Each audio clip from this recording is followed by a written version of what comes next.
పక్క మీదనో వస్తే మీరు ఎంత బాధపడతారు. నేను అదే చెప్తున్నా. మీరు మీడియా నుంచి ఒక్కొక్క మెట్టెక్కి ఇంత సింగర్ గా ఇంత డెవలప్ అయ్యారు కదా, మిమ్మల్ని ఎందుకు టార్గెట్ చేస్తున్నారు? అది మీరు చెప్పాలి. మీరు ఏమనుకుంటున్నారు దానికి సంబంధించి? నాకు తెలియదు అది. ఎందుకంటే నేను మీడియాలో వచ్చి ఇంటర్వ్యూలు ఇస్తలేనను, మరి ఏమో నాకే తెలియదు. ఎందుకంటే నా పని చెప్తుంది, నేను పని చేసుకుంటూ వెళ్తున్నా. ఆయన అదే చెప్తున్నాను కదండి, బిగ్ బాస్ కోసం ఫేమస్ కోసం అని చెప్తున్నాం కదా. ఆయన కేవలం ఫేమస్ అవ్వాలి, ఫేమస్ అయ్యే దానికోసమే ఇదంతా చేస్తున్నాడు. ఆయన మాటలు మీరు చూడండి. నెక్స్ట్ ఇయర్ బిగ్ బాస్ వస్తే నేను వెళ్తాను. శ్రీముఖి అంటే నాకు క్రష్.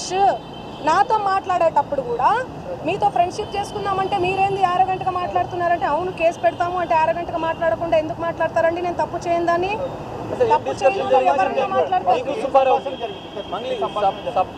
మీకు వీడియో చూపిస్తాను, చూడండి ఎలా మాట్లాడుతున్నారు, ఎట్లా డిమాండ్ చేస్తున్నారు చూడండి. ఇంతే సౌండ్ అండి చూడండి. నువ్వేమన్నా ఆకాశం నుంచి ఊడిపడ్డావా? నడుమంత్రపు సిరియా ఇదంతా ఇంత వల్గర్ లాంగ్వేజా? ఎలా వస్తానండి? నేను అదే చెప్తున్నా. పనులు ఉన్నాయండి, నాకు ప్రోగ్రామ్స్ ఉన్నాయి. కర్ణాటకకు పోయినాను నిన్ననే. నేను శ్రీదత్త యూనివర్సిటీలో కాలేజ్లో ప్రోగ్రామ్ కూడా చేశాను. మీరు చూడండి నా అప్డేట్స్ దయచేసి చూడండి. ఇన్స్టాలో నేను పోస్ట్ కూడా పెట్టడం జరిగింది. దీనికి నాకు ఏ సంబంధం లేదు. బాధితులకు దయచేసి పోలీస్ శాఖ వారు న్యాయం చేయండి. నేను బాధితులకు అండగా ఉంటారా? డెఫినెట్లీ, ఖచ్చితంగా ఉంటా, ఖచ్చితంగా ఉంటా. నేను బాధితుల తరపున ఎట్లా ఫైట్ చేయబోతున్నాము? లీగల్గా వెళ్తున్నామండి మేమంతా. మా లాయర్ గారు మాట్లాడతారు. నేను ఇప్పటి వరకు మాట్లాడాను కదా, మాట్లాడండి లాయర్ గారు. చెప్పండి, మీరు కంప్లైంట్ ఏమని ఇచ్చారు?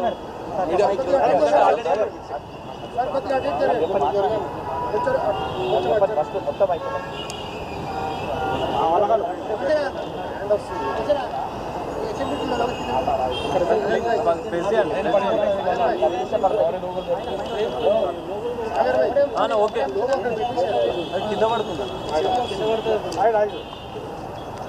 మీడియా మిత్రులకు నమస్కారం.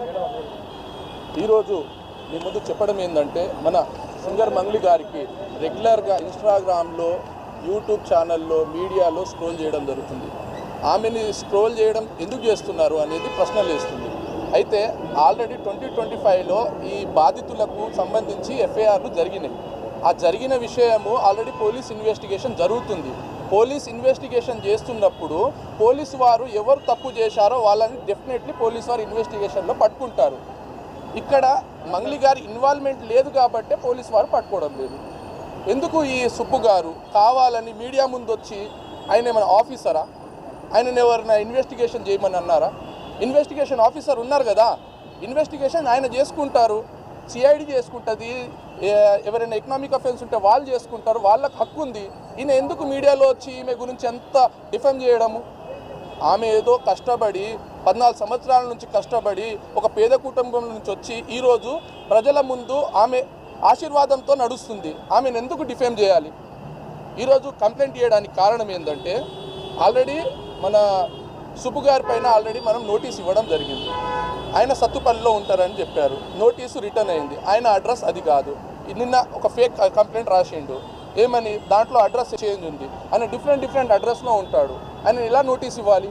రిటర్న్ వచ్చింది. అదేవిధంగా ఆయన పర్సనల్ నోటీస్ ఇవ్వడం జరిగింది, వాట్సాప్లో ఇవ్వడం జరిగింది. ఆయన పైన డిఫమేషన్ కేసు వేయడం జరిగింది. మీడియా మిత్రులకు చెప్పేది ఏంటంటే, మేడం మీడియా ముందు రాకపోవడము ఆమె బిజీ షెడ్యూల్ వల్ల రాలేదు. ఆల్రెడీ ఆమె ఆల్రెడీ ఆయన పైన కేసులు వేస్తూనే వస్తుంది. బిఫోర్ ద మీడియా తను రాలేదు. అదే విషయం జరుగుతుంది. ఆల్రెడీ మీరు చూడొచ్చు, ఓఎస్ నెంబర్ చూడొచ్చు. అదేవిధంగా ఈరోజు కంప్లైంట్ చేయడానికి కారణం, మొన్న 22/3/2026 రోజు సడన్గా ఆయన పూజారి నాగేశ్వరరావు ఒక అడ్వకేట్ గారి ఆఫీస్లో తను ఉంటే మేడం గారు అక్కడ ఉన్నారు. ఆ విషయంలో ఈ కంప్లైంట్ ఆయన 10 లక్షలు డిమాండ్ చేశారంట యూట్యూబ్లో నుంచి, అదేవిధంగా ఈ ఇన్స్టాగ్రామ్లో నుంచి.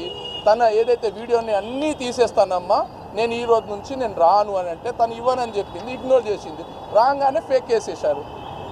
అరే ఆమెకు వేసేది ఉంటే అదే రోజు వేస్తుండే, కంప్లైంట్ వేస్తుండే. ఎందుకు వేయలేదు? ఆమె బిజీ షెడ్యూల్లో ఉండడం వల్ల వేయలేదు. ఆమె దగ్గర వీడియో ఉంది. ఆయన వచ్చి ఆ మీటింగ్లో కూర్చొని ఆయన మేడంతో మీటింగ్ కూర్చోవడం అవసరం ఏముంది చెప్పండి. అంటే ఆయన ఏదో ఎక్స్పెక్టేషన్లో ఉన్నాడు కాబట్టి మేడంతో మీటింగ్ కూర్చుంటున్నాడు. ఆయన అవసరం ఏముంది? ఆయన బాధితులకు న్యాయం చేయాలి కాబట్టి పోలీస్ స్టేషన్ తిరిగి రాదు. నువ్వు డైరెక్ట్ మీడియా ముందు వచ్చి ఎందుకు న్యూసెన్స్ చేస్తున్నావు? మేడంతో డిఫేమ్ ఎందుకు చేస్తున్నావు? దయచేసి మీడియా మిత్రులకు చెప్పేది ఏంటంటే ఆయన డిఫేమ్ చేస్తున్నాడు. ఒక మేడం గారు ఎదుగుతున్న జీవితాన్ని తను ఆపడానికి ప్రయత్నం చేస్తున్నాడు. ఆయన ఏదో బిగ్ బాస్ వెళ్దామని ఒక మీడియాలో చెప్పిండు ఆల్రెడీ. కాబట్టి అలాంటి వ్యక్తులకు కొంచెము మూమెంట్ ఇవ్వకండి అని కోరుతున్నాను. అంటే మీరు బాధపడద్దు, మీడియా కూడా 100% మీకు సపోర్ట్ చేస్తుంది. అంటే ఈ విషయంలో మీరు కొంత క్లారిటీ ఇవ్వాలన్న ఉద్దేశం. సో మీ అభిమానులకు అందరికీ పోలీస్ డిపార్ట్మెంట్కు మీరు రిక్వెస్ట్ చేస్తే నేను మీడియా మిత్రులకు నేను ఒకటే కోరుకుంటున్నా, దయచేసి ముందు వెనక వెరిఫికేషన్ చేసుకొని పోలీస్ వాళ్ళని కూడా అడిగి, దయచేసి నేను సోషల్ మీడియా నుంచి వచ్చా, నేను సోషల్ మీడియానే నాకు శాపంగా మారుతుందని నేను ఏ రోజు కూడా అనుకోలేదు. నేను ఒక ఆడపిల్లని, దయచేసి చెప్తున్నా, ఇందులో నా ఇన్వాల్వ్మెంట్ ఉంటే మళ్ళీ చెప్తున్నా, మీరు ఏం చేసినా నేను పడ్డానికి సిద్ధం, నేను ఎక్కడికైనా వస్తాను. కానీ అనవసరంగా నన్ను దయచేసి బ్లేమ్ చేయకండి ముందు వెనక తెలుసుకోకుండా. ఇందులో నా ఇన్వాల్వ్మెంట్ 1% కాదు కదా, 0% కూడా లేదు. ఆయన జస్ట్ ఫేమస్ అవ్వడం కోసమే నాతో మాట్లాడాడు కూడా, నువ్వు వస్తేనే నేను మాట్లాడతాను అని చెప్పి ప్రతి ఒక్కరిని కూడా ఆయన అట్లనే అప్రోచ్ అవుతున్నారు. సెలబ్రిటీస్ని నేను కనుక్కున్నాను కూడా, ప్రతి ఒక్క సెలబ్రిటీ ఇదే చెప్తున్నారు. రిటర్న్ డబ్బులు ఇచ్చి మరీ ఇంటర్వ్యూ చేయించుకుంటాడట ఆయన, అంత పిచ్చి ఉంది ఆయనకి.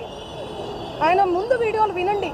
అండ్ ఈ కేసు సిఐడిలో ఆల్రెడీ నడుస్తుంది, 1 year నుంచి నడుస్తుంది. 3 years నుంచి వాళ్ళు ఈ దందా నడిపిస్తున్నారంట. వాళ్ళందరూ కూడా బాలాజీ నాయక్, మధు నాయక్, ఇంకెవరెవరో హేమకాంత్ రెడ్డి, ఇంకోరు ఎవరెవరో ఉన్నారు. వాళ్ళంతా గొలుసు కట్టులా ఉన్నారు వాళ్ళు. నాకు అసలు తెలీదు.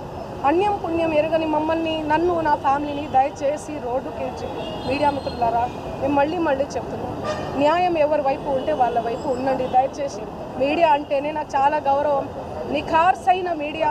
దయచేసి చెప్తున్నా, మళ్ళీ చెప్తున్నా, వాస్తవాలు చెప్పండి, అవాస్తవాలు వద్దు. సడన్గా ఇట్లా ఏం తెలియకుండా ఎవరో వచ్చి నా మీద ఎలిగేషన్స్ వేస్తే దయచేసి మీరు పెట్టుకోకండి. ఎందుకంటే నేను ఒక ఆడబిడ్డని, గిరిజన ఆడబిడ్డని. ఎవరెవరో పడనోళ్ళు మా ప్రోగ్రామ్కి రాలేదు, అంత బలుప, అంత ఓవర్ యాక్షనా, ఏమేమో ఉంటాయి. వాళ్ళు వచ్చి పడదు అని చెప్పి ఏదేదో మాట్లాడుతుంటారు.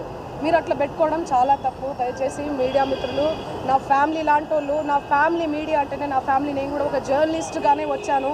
కానీ ఎవరిని ఏ మాట అనకుండా నా కష్టాన్ని నేను నమ్ముకొని, నా పాటను నేను నమ్ముకొని ముందుకెళ్తున్నాను. నా మీద పార్టీ ముద్రలు వేసినా కూడా నేను వద్దు ఈ పార్టీ అని చెప్పి అప్పుడెప్పుడో ముందుసారి సిచ్యువేషన్ని బట్టి వెళ్ళి పాటలు పాడిన. పార్టీ ముద్రలు వేస్తే 2023, 2024 ఎలక్షన్ మూమెంట్లో అసలు నేను ఎక్కడ కూడా కనిపించలేదు, ఎవరికి పాటలు కూడా పాడలేదు. అవునా కాదా? మీరు సెర్చ్ చేయండి. మళ్ళీ చెప్తున్నా, నాకు వద్దు, నా పాట ముఖ్యం.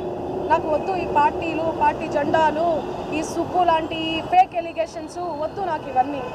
నేను ఎందుకు ఇన్వాల్వ్ అవుతాను చెప్పండి? దయచేసి చెప్తున్నా, నాకున్న క్రెడిబిలిటీతోనే ఇంతవరకు నేను వచ్చిన, ఆ క్రెడిబిలిటీతోనే ఇక్కడ దాకా కూడా నేను వచ్చిన.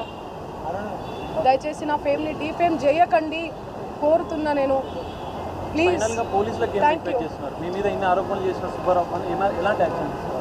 వాళ్ళని పట్టుకోవాలి, పోలీసులను నేను ఒకటే కోరుకుంటాను, వాళ్ళని కంపల్సరీ పట్టుకోవాలి.